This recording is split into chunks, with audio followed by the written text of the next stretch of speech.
Bueno, perdón, se cortó la grabación.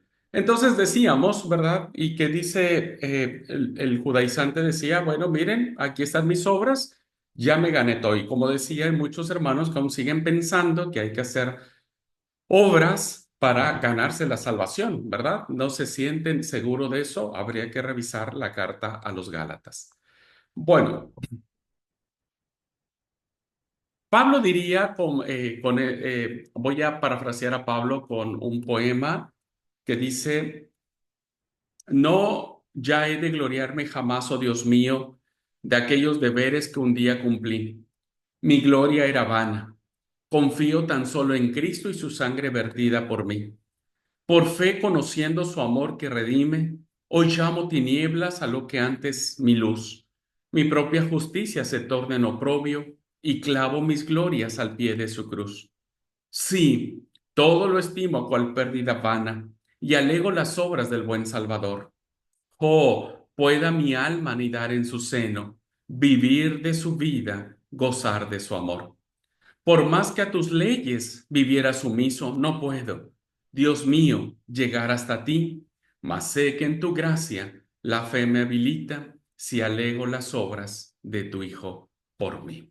Este es un poema de José M. de Mora que reflejaría o refleja correctamente el pensamiento del apóstol Pablo, ¿no es cierto?, en función de cuál era su posición ante la ley.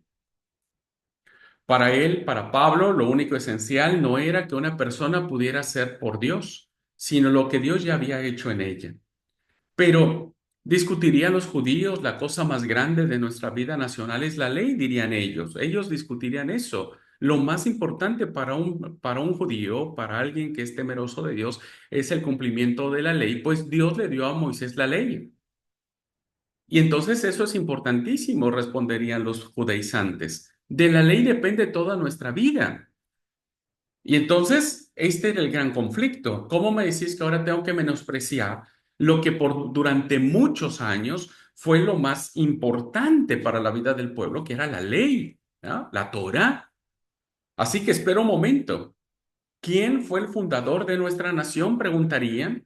¿A quién dio Dios sus más grandes promesas? Y la respuesta, todos decimos Abraham, el fundador de el pueblo judío. Pero Pablo diría, ahora bien, ¿cómo obtuvo Pablo el favor de Dios? Perdón, ¿cómo tuvo Abraham el favor de Dios? No fue Pablo, Abraham, ¿verdad? ¿Cómo obtuvo Abraham el favor de Dios? Pues no pudo ganárselo guardando la ley porque vivió 430 años antes de que se diera la ley a Moisés. Abraham no fue judío. El judaísmo se desarrolló muchos años después. Entonces, si Abraham no era judío y no estaba bajo la ley de Moisés, ¿cómo obtuvo la justificación? Y la obtuvo por medio de la fe. Por eso, Abraham se le conoce como el padre de la fe. Cuando Dios le dijo que dejara a su pueblo, a su familia, a su tierra y su parentela y saliera, Abraham realiza un acto sublime de fe. Fue por fe que Abraham toma a su familia, toma los suyos y se va y dice la carta a los hebreos que fue sin saber a dónde iba y fue confiado para todo solo en Dios. Es decir, fue la fe lo que salvó a Abraham y no la ley. Pablo es lo que le dice a los Gálatas. No fue la ley, fue la fe, ¿verdad? El creer. Abraham le creyó a Dios. Y Pablo seguiría diciendo, es la fe lo que debe salvarnos a todos, no las obras de la ley. No las obras de la ley, no nos salva las obras de la ley. El verdadero hijo de Abraham, dice Pablo en los Gálatas, no es el que puede trazar su ascendencia directamente hasta Abraham, sino el que cualquiera que sea su raza hace el mismo rendimiento de fe a Dios. Cualquiera que sea, de cualquier pueblo, tribu, lengua, raza o nación, que confiesa a Jesucristo por fe y lo reciba como su Señor y Salvador, es salvo. No necesita hacer nada, no necesita guardar la ley, no necesita ningún rito, no necesita celebrar ninguna fiesta judaica, no necesita absolutamente nada, ¿verdad? Absolutamente nada para alcanzar el favor y el don divino de la salvación. Así que lo que hemos considerado hasta ahora es los dos elementos, la ley y la gracia, ¿verdad? Y entonces, ante esta postura de estos dos conceptos, ¿qué debemos entender por la ley? ¿Qué debemos entender por la gracia? Decimos lo siguiente. Si todo esto es verdad, entonces surge una pregunta muy seria. ¿Cuál es entonces el lugar de la ley? La ley ha sido, ¿cómo podría decir? ¿Algo terrible? No, porque no podemos negar que fue dada por Dios. Dios la dio a su pueblo, ¿verdad?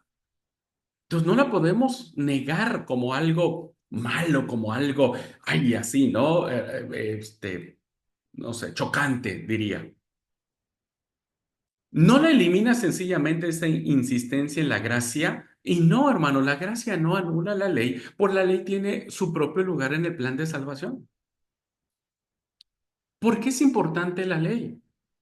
Porque la ley, en primer lugar, nos dice lo que es el pecado. Si no hubiera ley, nadie podría quebrantarla y no habría, por tanto, tal cosa como pecado. ¿Por qué nosotros conocemos el pecado por la ley? Porque estamos sujetos a las consecuencias del pecado porque quebrantamos la ley del Señor, ¿verdad? Entonces la ley es importantísima para entender nuestra condición de pecadores, que fue lo que Dios le dijo al pueblo. Yo quiero que obedezcan mis mandamientos, mis estatutos y mis leyes para que sean diferentes a los otros pueblos. Y quien no lo haga, pues estaría cometiendo los mismos actos pecaminosos que los demás pueblos. Entonces, en primer lugar, la ley nos dice nuestra condición de pecado. Lo segundo y más importante es que la ley realmente nos conduce a la persona o a cada uno de nosotros a la gracia de Dios. ¿Por qué? Porque todo gran pecador necesita un gran salvador. Pero no es la ley la que nos salva, la ley es la que nos conduce, la ley es la que nos permite mirar a Cristo, la ley es la que nos permite enfocar nuestra mirada en nuestro Señor y Salvador. Es la ley la que nos hace pensar, la que nos hace redarguir nuestra mente de pecado, es decir, necesitas salvación, necesitas un Salvador y entonces acudimos a Cristo y Cristo nos da su salvación. Por lo tanto, hermanos, la ley no es algo del cual nosotros ni tengamos que burlarnos, ni tengamos que desechar, ni tengamos que tener mala idea de la ley. Todo lo contrario, la ley nos pone en el camino correcto de entender perfectamente la gracia de Dios. ¿Eh? Así que el problema de la ley es que como somos pecadores, no la podemos cumplir perfectamente nunca. Nadie puede cumplir la ley del Señor de manera perfecta. Su efecto, por tanto, es mostrarle a la persona su incapacidad y conducirla a desesperar de sí misma y confiar solamente en la misericordia de Dios. La ley te dice, mira, no podés cumplirla. Vos sos un pecador, sos un gran pecador y necesitas un gran Salvador. Tenés que ir a Cristo y confiar que en la gracia de Dios, cuando Él te declara santo y cuando Él te declara justo, lo sos.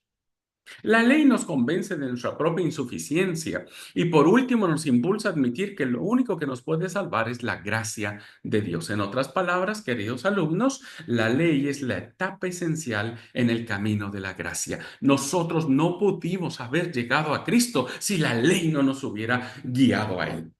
Sin esta conciencia de pecado, sin esta conciencia de que necesitamos que alguien nos limpie de nuestro pecado, nos dé conciencia de vida eterna, que quite de nosotros el pecado de la muerte eterna, y esto lo debemos a la ley. Pero la ley no la tenemos que observar para ganar la salvación. Por eso es que nosotros seguimos guardando los 10 mandamientos, ¿verdad? Seguimos observando el sábado, pero el sábado no como signo de salvación. No guardamos el sábado para ser salvos, guardamos el sábado porque ya somos salvos en Cristo, ¿no? Porque ya Cristo nos ha salvado y hoy guardamos su ley moral, no la ley ritual, ¿verdad?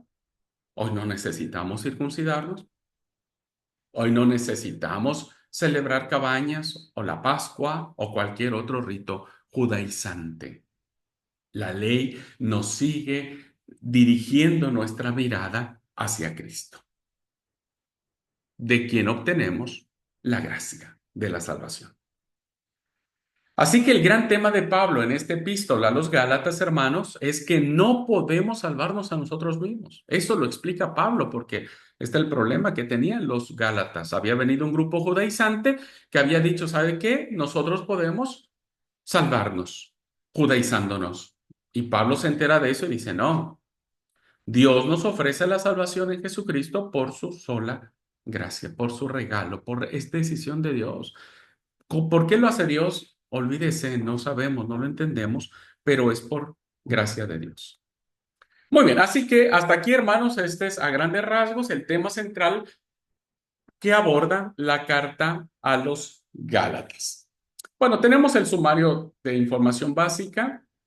La fecha, esta es una carta que es probable que se haya escrito entre el 54, 55, 57, ¿verdad? En Éfeso. Es más verosímil esta datación que el 57. Muchos datan la carta de Gálatas en el 57 y que haya sido en Macedonia que se escribió, pero la mayoría de los eruditos concuerdan en que pudo haber sido escrita entre el 54 y el 55 en la ciudad de Éfeso. Los destinatarios, las iglesias en torno a Ancira, actual Ankara, en el territorio de los Gálatas, es decir, la sección centro-septentrional de la provincia de Galacia en Asia Menor, evangelizada entre el año 50 y 54, o con menos probabilidad las iglesias de Antioquía, Listra y Derbe, sur de esta provincia, evangelizada entre el 47 al 50. ¿No? No sabemos a qué parte de Galacia fue dirigida esta carta, ¿no? Si fue dirigida hacia la sección centro-septentrional de la provincia de Galacia, que es el norte, diríamos, la Alta Galacia, o fue dirigida a la Baja Galacia, donde estaban las iglesias de Antioquía, Listra y Derbe, en el sur de la provincia de Galacia. No sabemos. No hay indicios de a cuál región fue dirigida esta carta, pero bueno, fue dirigida al menos a la región de Galacia. No se discute seriamente que no sea de Pablo esta carta, ¿verdad? La división formal que hemos visto, tenemos la fórmula introductoria, que están ahí los versículos. Acción de gracias en esta carta no hay acción de gracias. El cuerpo de la carta estaría del capítulo 1, versículo 6 al capítulo 6, versículo 10. Y la fórmula conclusiva sería del capítulo 6, versículo 11 al versículo 18. Y de acuerdo al contenido, podríamos dividirlo así: introducción, fórmula introductoria, que es una defensa con la descripción del apostolado de Pablo y de lo que Cristo ha hecho, un exordio o introducción, es decir, una admiración en vez de acción de gracia. No hay acción de gracia, es una admiración que describe el tema, los adversarios y la seriedad del asunto. En esta sección, en estos versículos, Pablo describe su trayectoria de misionero para defender su tesis sobre el evangelio propuesto. Luego tenemos otro tema que es el debate con los oponentes, contraste de su evangelio con el de ellos justificados por la fe en Cristo. No por la observancia de la ley, los cristianos viven por la fe. En esta otra sección, el tema es las pruebas de la justificación por la fe y no por la ley. 6 argumentos tomados de la experiencia pasada de los Gálatas y de la Escritura, particularmente centrados en el patriarca Abraham. Tenemos una exhortación ética, una parénesis, ¿no? Una enseñanza ética para que los Gálatas conserven su libertad y caminen de acuerdo con el Espíritu.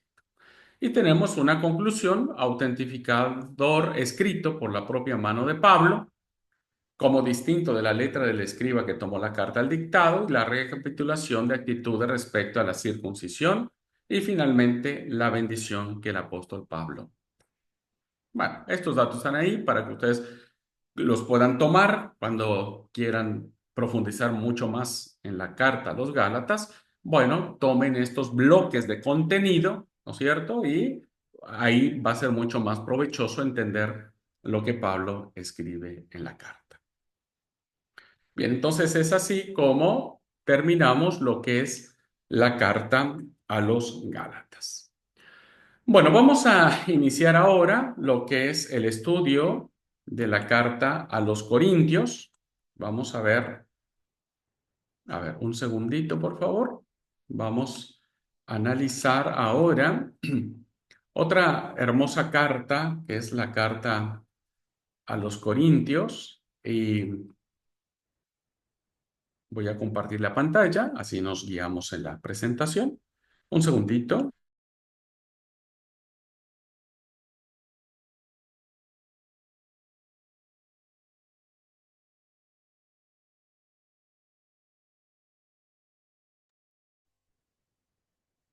Muy bien. Bueno, voy a compartir la pantalla para guiarnos en la presentación.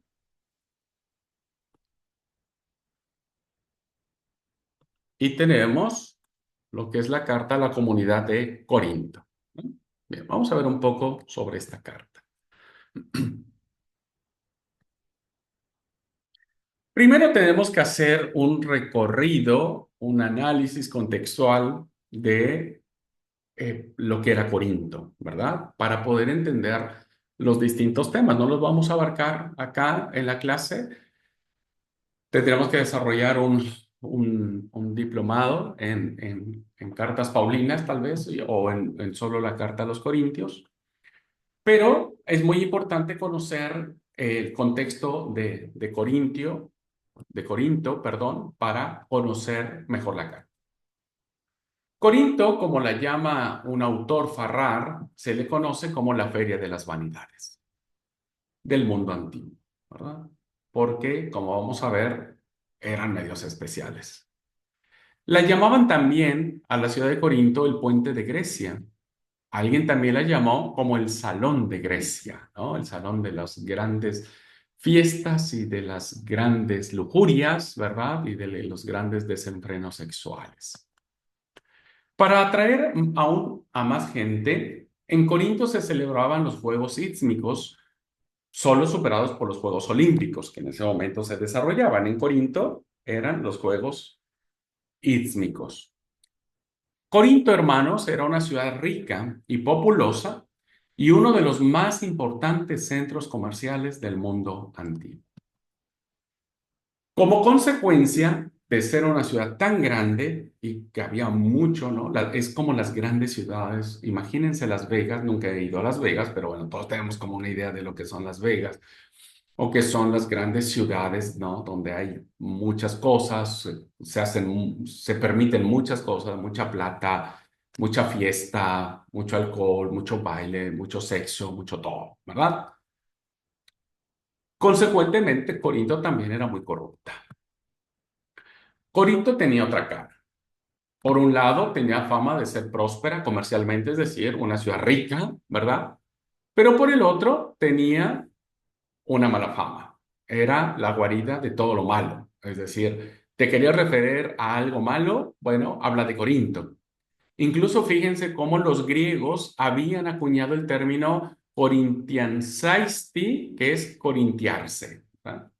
Es decir, vos ya te corintiaste. Si alguien te decía, vos ya te corintiaste, es decir, ya vivís de manera desenfrenada, disipada. Eres un tipo, una tipa que no tiene freno, que no tiene límites, que no tiene moral.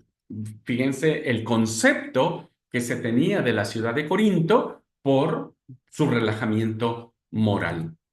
Esta palabra pasó al inglés y en los tiempos de la regencia, a los jóvenes ricos y disolutos que cometían toda clase de excesos los llamaban corintias, es decir, vos ya te acorintiaste, ¿verdad? A los que hacían toda clase de desenfrenos sexuales, de borracheras, de orgías, de bailes, de carnaval, de todo eso, ¿no? Entonces, ya, si alguien quería adjetivizar esa actividad, decían, vos sos un corintio. Este autor llamado Ailén, un escritor griego tardío, nos dice que si alguna vez salía un corintio en una obra teatral, ¿saben cuál papel le darían? El papel de borracho. Hasta ese punto, ¿viste? Da era la fama de los pobladores o de los ciudadanos de Corinto. Así que el mismo nombre de Corinto era sinónimo, perdón, de una corrupción que tenía su base en la ciudad y era conocida en todo el mundo antiguo. Todos conocían quién era Corinto, ¿no? En el barrio todos sabemos quién es la que lleva la mala vida, ¿no? O el que es el disoluto del barrio. Bueno, así era Corinto. Por encima del istmo se levantaba la colina de la Acrópolis en la que estaba el gran templo de Afrodita, la Venus griega, la diosa del amor, que todos hemos escuchado hablar de ella. Había adscrita a ese templo 1000 sacerdotisas que en realidad eran una especie de prostitutas sagradas, ¿no? Que bajaban de la Acrópolis todas las tardes para cumplir su ministerio por las calles de Corinto, es decir, tener relaciones sexuales a plena luz del día. Y pues evidentemente, imagínense cómo era eso, ¿verdad? Cómo serían esas ciudades, ¿no? Viendo en una esquina teniendo relaciones sexuales una prostituta sagrada con cualquier persona, ¿no? Y a veces se dice que también había un tipo de prostitutos, hombres, que hacían lo mismo, ¿verdad? Entonces, ya se habrán de imaginar cómo era el ambiente, ¿no? Era muy chocante, muy impactante lo que sucedía allí. Fíjense entonces, estamos viendo el contexto en el que se va a mover la iglesia de Corinto, ¿verdad? Porque ahí viven ellos. Había un proverbio que decía, no todo el mundo se puede permitir un viaje a Corinto, ¿no? No todo el mundo. Hay que pensarla un poco antes de llegar a Corinto. ¿Querés encontrar los mejores deleites y depravaciones? Andate a Corinto, ¿verdad? Además de esos vicios públicos que se veían y, bueno, estaban allí en las calles, florecían otros muchos más recónditos que habían llegado con los viajeros y los marinos desde tierras remotas. O sea, no solamente eran los pecados o las conductas reprobables de la localidad, sino al ser una ciudad muy comercial, pues venían de muchos lados y cada uno traía su propia costumbre depravada, ¿verdad? Entonces, Corinto llegó a ser un sinónimo no solo de riqueza y de lujo, de los grandes escaparates, sino también de borrachera, libertinaje, degradación y todo lo demás. Pienso que hoy Las Vegas, como se dice comúnmente, reflejaría correctamente Corinto, ¿verdad? Ustedes quieren perderse, váyanse a Las Vegas, dicen por ahí, ¿verdad? Bueno, ya Corinto tenía esta mala fama y se la habían ganado a pulso. Bien, hablando un poco de la historia de Corinto, podemos decir, si miramos entonces el trasfondo de Corinto, de su fama y de lujo, de borrachera, inmoralidad y vicio, entonces vamos a entender por qué Pablo escribe lo que escribe, ¿verdad? Si no, no lo íbamos a entender. Pablo escribe en la primera carta a los Corintios del capítulo 6 al versículo 10 lo siguiente, miren, dice, es que no habéis enterrado, vuelvo a leer, es que no habéis enterado. ¿No os habéis enterado de que los inicuos no van a heredar el reino de Dios? No os engañéis. Fíjense, ni los fornicarios, ni los idólatras, ni los adúlteros, ni los sensuales, ni los homosexuales, ni los ladrones, ni los ávaros, ni los borrachos, ni los calumniadores, ni los bandoleros heredarán el reino de Dios. Y esto, fíjense, esto eran algunos de ustedes. Pues sí, obvio, hermanos, porque muchos de los cristianos que aceptaron a Cristo, pues venían de este trasfondo. O sea, muchos hermanos tuvieron relaciones sexuales con las prostitutas sagradas o con los prostitutos sagrados,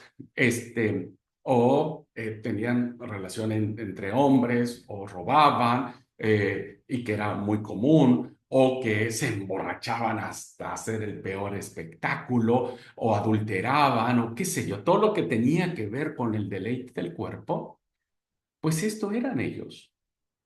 ¿Y por qué eran eso? Pues porque así era la ciudad, ¿verdad? En este trasfondo histórico de Corinto, que era una mala fama, pues también los miembros de la iglesia, lo fueron. El problema es que había hermanos que querían, aún siendo cristianos, ¿verdad? Querían seguir haciéndolo, querían seguir comportándose de la manera en que se comportaban, ¿verdad? Y por eso Pablo le dice, no, no, basta. Ustedes no pueden volver a ser lo que antes eran. Ustedes así eran antes, pero hoy ya no lo son. Porque ninguno de esta conducta contraria a la ética del reino, ¿verdad? Puede heredar el reino de Dios. Porque el reino de Dios es otra cosa. porque los valores del reino son diferentes, porque la manera en que los ciudadanos del reino de Dios debemos comportarnos no es como los corintios, es como Cristo nos enseñó.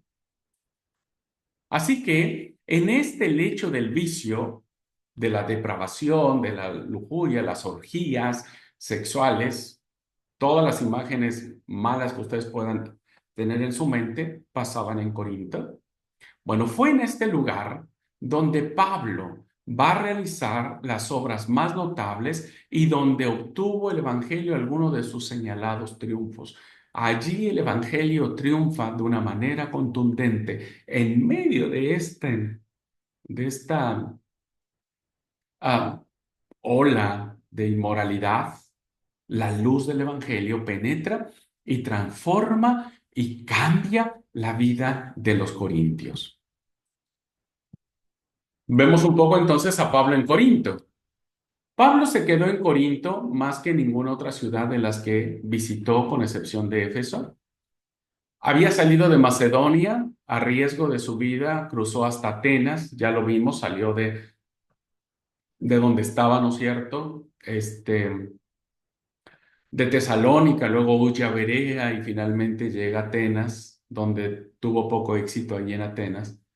Y de Atenas, Pablo se va a Corinto, donde queda 18 meses, ¿no? Año y medio. Es el más tiempo. Imagínense, a comparación de las 3 semanas que quedó en Tesalónica, bueno, es mucho tiempo que Pablo haya podido quedarse tanto tiempo. Es muy probable que Pablo tuvo que haberse quedado mucho por la misma influencia que tenía la sociedad corintia, ¿no? Y que sabía que corría un gran riesgo los cristianos si él no se quedaba más tiempo como para instruirlos. Así que nos damos cuenta de lo poco que sabemos realmente de su obra cuando vemos que aquellos 18 meses se comprimen en apenas 17 versículos en el relato de Hechos, en el capítulo 18, versículo 17. O sea, Lucas resume un trabajo de Pablo en Corinto que realizó por año y medio y lo reduce en 17 versículos que eso nosotros lo leemos de manera rapidísima. Así que todo el capítulo 18 hasta el versículo 17, encontramos a Pablo en Corinto, ¿verdad?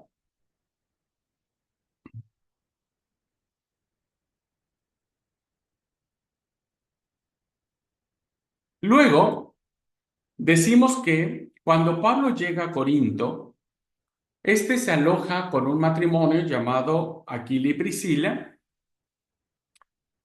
Hacen una dupla muy buena, una dupla interesantísima. Y evidentemente esto plantea una de las verdades más importantes, ¿no es cierto? Porque fue con Priscila y Aquila donde empieza la predicación en la sinagoga de los judíos y tienen pues mucho éxito, ¿verdad? Hay un impacto en la iglesia de los corintios. Con la llegada de Timoteo y Silas desde Macedonia, es decir, vino toda la caballería, ¿no? Redoblan sus esfuerzos. Hay un gran empuje en el trabajo de los corintios, pero los judíos se le opusieron tan tenazmente, es decir, olvídense, la rama judaizante, como dije, pues evidentemente fue la piedra de zapato de Pablo, ¿verdad? Se les opusieron tanto que tuvieron que retirarse de la sinagoga. Ya no pudieron, dijeron, no, no vamos a ir otra vez a la sinagoga porque nos va a ir mal, ¿no es cierto? Y se alojan en casa de un tal Justo que vivía al lado. Y fue su converso más representativo, llamado Crispo, que era nada más y nada menos que el moderador de la sinagoga, y también tuvo buenos resultados entre la gente de la ciudad. Es decir, Pablo le dio a las personas indicadas, es decir, le dio al clavo, le cautivó a las personas correctas que tenían influencia para que ellos aceptaran a Cristo y a su vez estos pudieran dar lo mejor o pudieran compartir el Evangelio del Señor, ¿verdad? Del Evangelio del Señor. Así que, ¿por qué fue tan importante y tan contundente la obra de Pablo en Corinto? Porque encontró a las personas correctas, ¿no? Y estos fueron los que se encargaron de tomar la posta y predicaron el Evangelio en Corinto. Así que fue hacia el año 52 después de Cristo que llegó Galión como nuevo gobernador romano de Corinto. Era famoso por su simpatía y amabilidad. Los judíos trataron de aprovecharse de ese carácter y de que no sabía mucho, ¿verdad? Y le trajeron a Pablo a juicio acusándole de enseñar cosas contrarias a la ley de los judíos. Pero Galión, dando ejemplo de justicia romana imparcial, que eso se la daban mucho los romanos, de ser muy justos, se niega a tomar parte en el asunto, ¿verdad? Después de aquello, Pablo daba por terminada su labor en Corintio y sigue su marcha hacia Siria.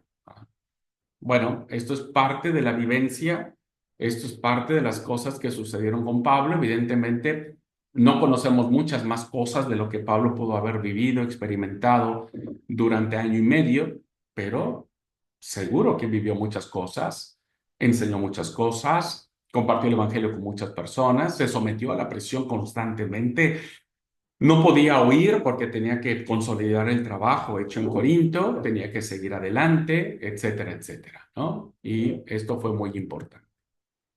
Así que después de que Pablo deja Corinto, empieza una etapa donde años después les escribe a la iglesia y es así como nosotros tenemos estas hermosas cartas. Fue cuando Pablo estaba en Éfeso hacia el año 55 después de Cristo que al saber que las cosas no iban del todo bien en Corinto, les escribe a la iglesia. Es muy posible que la correspondencia de Pablo con la iglesia de Corinto no esté colocada en el debido orden en el Nuevo Testamento. Debemos tener presente que la colección de las cartas de Pablo no se hizo hasta el año 90 aproximadamente. ¿Por qué? Porque al parecer, hermanos, hubo una carta antes de Primera a los Corintios, ¿verdad? Antes de esta primera carta a los Corintios que nosotros tenemos en la Biblia, al parecer hubo una carta antes que no sabemos dónde está o que pudo estar incorporada en la que tenemos ahora, ¿verdad? Porque fíjese lo que dice primero a los Corintios 5:9. Pablo escribe, os escribí, término pasado, ¿verdad? Tiempo pasado, en una carta que no se asocien con los inmorales. Es decir, cuando nosotros estamos leyendo en la primera carta a los Corintios una frase de una carta que fue escrita antes, entonces al parecer hubo una carta antes que no se tiene, no se recuperó, por lo que está claro que se refiere a una carta previa que se ha perdido, ¿no? No se tiene esa carta donde Pablo que les dice en esa carta, solo tenemos esta frase, ¿verdad? Lo que sí sabemos que esta frase que dice, o se escribe una carta que no se asocien con los inmorales, esta frase no se asocien con los inmorales, seguramente estaba en la primera carta, esa carta que nosotros no conocemos, ¿verdad? Segundo, a Pablo le llegaron noticias de los problemas de Corinto por varios conductos, por varias fuentes, diríamos, ¿no? La primera fue a través de a través de los de la casa de Chloe, que le trajeron noticias de las contiendas que estaban dividiendo a la iglesia. Entonces, por ejemplo, vemos en primera carta a los Corintios, capítulo 1, versículo 11, que Pablo dice, porque he sido informado acerca de ustedes, hermanos míos, por los de Chloe, que hay entre ustedes divisiones. Entonces, los temas que Pablo va a abordar en la carta vienen directamente por la información que le llega de estos personajes, de una persona llamada Chloe, ¿verdad? Sus familiares que vienen y le dicen, bueno, en Corinto se están dividiendo. Otra fuente que Pablo recibe de lo que estaba sucediendo en la iglesia de Corinto fue a través de estos personajes llamados Esteban, Fortunato y Acaico, que le trajeron noticias cuando le visitaron en Éfeso. Leemos en el capítulo 16, versículo 17, que dice, me regocijo con la venida de Estefanas o Esteban, de Fortunato y de Acaico, pues ellos han suplido vuestra ausencia. Seguramente ellos también. El hecho de que Pablo los nombre, pues eran miembros de la iglesia de Corinto y que le trajeron con su información, que le trajeron estos personajes, completa lo que Pablo ya había recibido de otras fuentes, o sea, confirma que efectivamente la iglesia de Corinto se están teniendo problemas muy graves. Y otra fuente es, Pablo había recibido una carta de la iglesia de Corinto consultándole algunas cuestiones. O sea, los de Corinto le escriben una carta a Pablo, ¿verdad? Le escriben una carta a Pablo. ¿Cómo sabemos que la iglesia de Corinto le escribe una carta? Porque el capítulo 7, versículo 1 de la primera carta de los Corintios, Pablo empieza diciendo, en relación con los asuntos que me habéis consultado en vuestra carta, o sea, Pablo en esta carta, primera a los Corintios, le está dando respuesta a la carta que le mandan ellos. O sea, hubo una correspondencia mutua, ¿verdad? La iglesia de Corinto le manda una carta a Pablo diciendo, Pablo, necesitamos que nos orientes en esto. Estamos teniendo este problema, este. El problema de los dones, estamos teniendo el problema de las inmoralidades, estamos teniendo problemas acerca de cómo entender el amor, estamos teniendo problemas de muchas cosas. Entonces, Pablo dice, ok. Yo recibí su carta y bueno, en relación a esas preguntas que ustedes me hacen, les contesto lo siguiente. Así que, en respuesta a todo esto, Pablo escribe primero a los Corintios, le envía probablemente con Timoteo, según lo podemos deducir del capítulo 4, versículo 17, que dice, si alguno perdón, es 4:17. Por esto mismo os he enviado a Timoteo, que es mi hijo amado y fiel en el Señor Jesucristo, el cual les dirá mi proceder en Cristo de la manera que enseño en todas partes y en toda la iglesia. Es probable que Pablo haya enviado esta primera carta, ¿verdad?, con Timoteo a la iglesia de Corinto. Entonces, es interesante, ¿verdad? Este fenómeno cartario de correspondencia entre Pablo y esta iglesia. Y era común porque, pues después de año y medio, habían tenido una confianza interesante. Bueno, otro punto que debemos considerar en la correspondencia de Pablo con la iglesia de Corinto es el resultado de la carta, fue que las cosas todavía se pusieron peor, ¿verdad?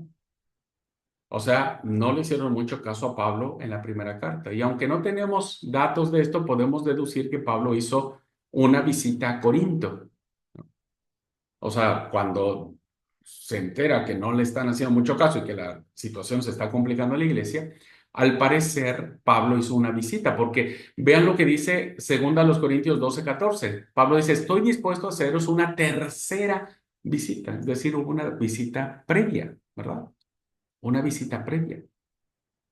La primera visita fue cuando él estuvo año y medio, y entre las cartas, parece ser que Pablo agarró el primer vuelo de avión, se fue a Corinto, trató de poner orden, volvió a su base, se entera que la situación todavía está complicada y entonces escribe la segunda carta diciendo, miren, si ustedes no se componen, yo voy a ir la tercera vez.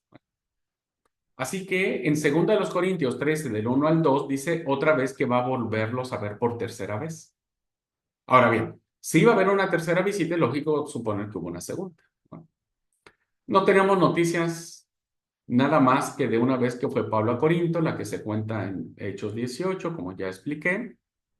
No se hace ninguna referencia a una segunda visita, pero Corinto estaba más o menos a 3 días de navegación de Éfeso, o sea, no era tan cerca, pero tampoco estaba tan lejos como para que Pablo no hubiese tomado el primer barco e ir a Corinto, hablar, explicar y volverse a Éfeso, ¿verdad? Y ahí escribir la segunda carta de Pablo a los Corintios, ¿no? Y entonces tenemos claramente aquí a Pablo haciendo esta referencia a una tercera visita. Bueno, después tenemos, hermanos queridos, lo que es ya, para finalizar el tema de la carta a los Corintios, bueno, la información básica de la primera carta, ¿verdad? La primera carta pudo haberse escrito a finales del 56 o a comienzos del 57 y es altamente probable que esta carta se haya escrito en la ciudad de Éfeso. Los destinatarios fue la iglesia de Corinto. La iglesia de Corinto, como dije, ya expliqué cuáles eran las características de la iglesia. Era una mezcla de judíos y gentiles que Pablo convirtió entre los años 50 al 52. Algunos creen que fue del año 42, 43, pero la gran mayoría cree que Pablo funda la iglesia de los Corintios entre el 50 y el 52. La autenticidad no se discute que sea una carta de Pablo, auténtica de él. La unidad, algunos ven en estas cartas, como ya expliqué, que puede haber dos o tres cartas allí dentro de las dos que tenemos, pueden estar vestigios de dos o tres cartas, ¿verdad? Que están mezcladas. Pero bueno, algunos consideran que tal vez hubo una tercera o cuarta carta a los Corintios, ¿verdad? Pero que solamente nosotros conservamos dos cartas. La primera, como ya expliqué, se perdió, no sabemos qué fue de esa carta. Tenemos estas dos y al parecer hay otras cartas allí, ¿cómo es? Dentro de estas cartas que tenemos eh, que ya no las vemos como cartas, sino como están dentro, pues ya la vemos como una sola. La integridad, bueno, no hay interpolaciones importantes, es decir, no hay añadiduras de alguien distinto a estas cartas, ¿no? La división formal, como hemos visto, de las cartas tiene fórmula introductoria, tiene acción de gracias, existe el cuerpo de la carta y tenemos la fórmula conclusiva. De acuerdo al contenido de la primera carta a los Corintios, tenemos la sección de los destinatarios con los saludos, la acción de gracias, que recuerda a los Corintios sus dones espirituales. Luego tenemos la primera parte que son las facciones, es decir, las divisiones que se están dando en la iglesia en Corinto. La segunda, Pablo aborda problemas de conducta de la iglesia de Corinto, como incestos, pleitos, comportamientos sexuales, matrimonio, alimentos, la cena del Señor, la Eucaristía, la liturgia. También aquí está lo que Pablo ha oído y preguntas que le han formulado. Ya expliqué de la carta que le envían los de Corintio a Pablo. En la tercera parte encontramos problemas con los dones, ¿verdad? Que había un gran problema en la iglesia de Corinto donde algunos se creían más importantes que otros por el don que tenían. Y también una explicación teológica sobre el amor, que también los corintios estaban queriendo saber. En la cuarta parte tenemos el tema de la resurrección de Cristo. Pablo aborda el tema de la resurrección y la resurrección de los cristianos. Luego tenemos el tema de la colecta. Pablo inicia, como saben, una colecta que era para dirigir a los pobres de la iglesia en Jerusalén. Habla de sus planes de viaje a Pablo, de probablemente ir a verlos y personas que él recomienda. Y finalmente termina con sus saludos, la fórmula conclusiva, saludos, Pablo escribe con su propia amada y viene con esta palabra, nuestro Señor viene, ¿va? Maranata, nuestro Señor viene. Estos son, como dije, esta información está en la plataforma. Cuando ustedes quieran abordar con mayor profundidad cualquier carta, bueno, esta división de acuerdo al contenido les va a dar la perspectiva de tener idea de por qué Pablo escribe lo que escribe. Ahora, en cuanto a la segunda carta a los Corintios, se dice, algunos biblistas creen que fue escrita a finales del verano o a principios del otoño del año 57 en Macedonia. Los destinatarios es a la misma iglesia que fue dirigida la primera carta a los Corintios. No se discute seriamente, es decir, que es carta de Pablo. Muchos investigadores piensan que esta carta es una combinación de otras más, de 2 a 5, incluso piensan que hay 2 o 5 cartas dentro de esta carta, ¿verdad? Y que el redactor final, pues como que juntó todas, la metió en una, y esta es la segunda carta que nosotros tenemos. Bueno, integré, algunos piensan que el capítulo 6, 14 al 7:1 es alguien que escribió distinto a Pablo. Algunos piensan, pero la mayoría de eruditos consideran que toda la carta es de Pablo. Bueno, la división formal de esta carta que tenemos, la única que tenemos ahora, de segunda carta de Corintios, bueno, tenemos fórmula introductoria, acción de gracias, cuerpo de la carta, fórmula conclusiva. ¿Se dan cuenta? Seguimos manteniendo el formato de las cartas de Pablo en función de lo que explicábamos de ellas. Y en cuanto a su contenido, tendríamos la primera sección, serían los destinatarios, saludos, acción de gracias, que va a poner de relieve los sufrimientos de Pablo. Y habrá dos partes, se divide en dos partes. La primera parte tiene que ver las relaciones de Pablo con la iglesia de Corinto, ¿verdad?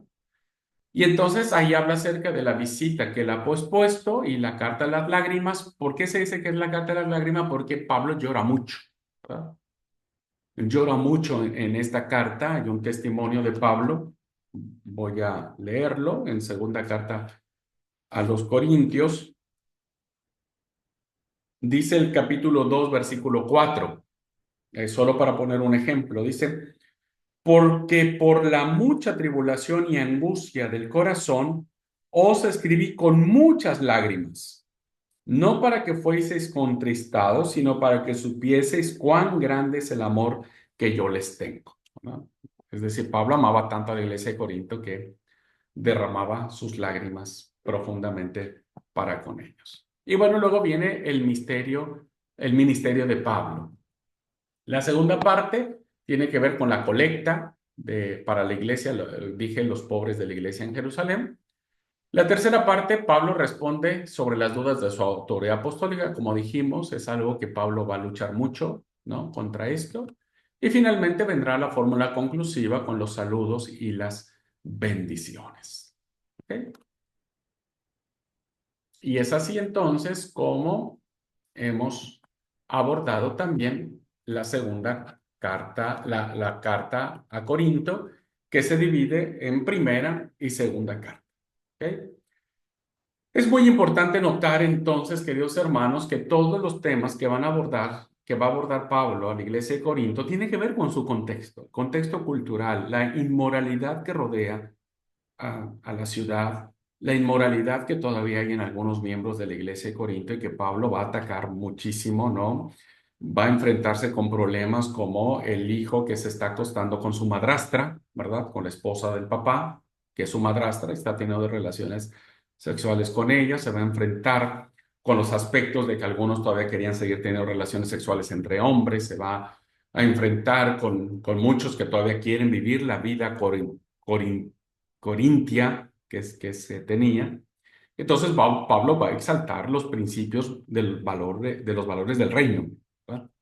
Y entonces va a poner orden, va a decir, no, ustedes no pueden juzgar, no pueden ir a los tribunales para llevar un pleito, ustedes tienen que juzgarlo porque incluso ustedes juzgarán ángeles. Pablo nos habla acerca de la unidad de la iglesia, porque algunos decían, yo soy de Apolo, yo soy de Pablo, yo soy de Pedro, ¿no es cierto? Y Pablo decía, no, la iglesia no puede estar dividida, el cuerpo no está dividido. En fin, trata temas muy eclesiales, muy de los que hoy nosotros podríamos estar viviendo en nuestras comunidades de fe, ¿no?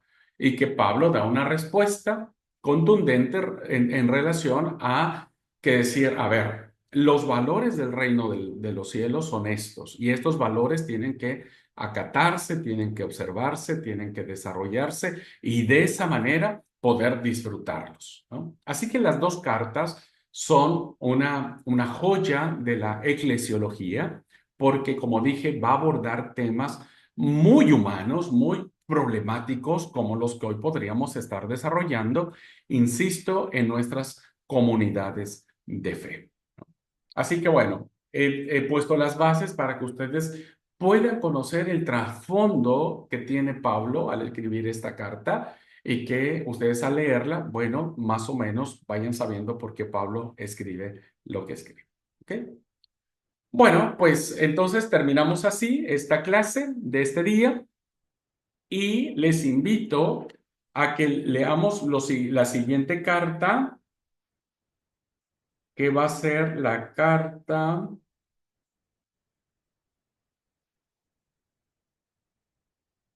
a los filipenses. En la siguiente clase, vamos a abordar la carta a los filipenses. Les ruego por favor que la lean y leanla en distintas versiones. Es una carta hermosísima, se le conoce como la carta del gozo. Es una carta preciosísima Es una de las, creo yo, la mejor carta de Pablo, ¿no? Así que bueno, vamos a tenerla para la próxima clase. ¿Ok? Bueno, pues me dio gusto verles. Hoy, ahí se agregó también hoy mi suegra. Bueno, muchas gracias.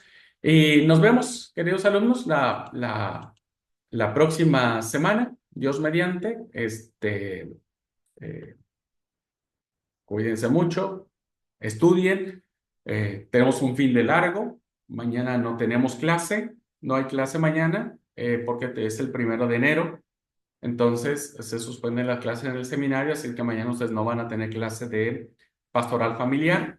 Así que aprovechen este feriado largo para ponerse al día con sus clases, con sus tareas, con lo que tengan pendiente.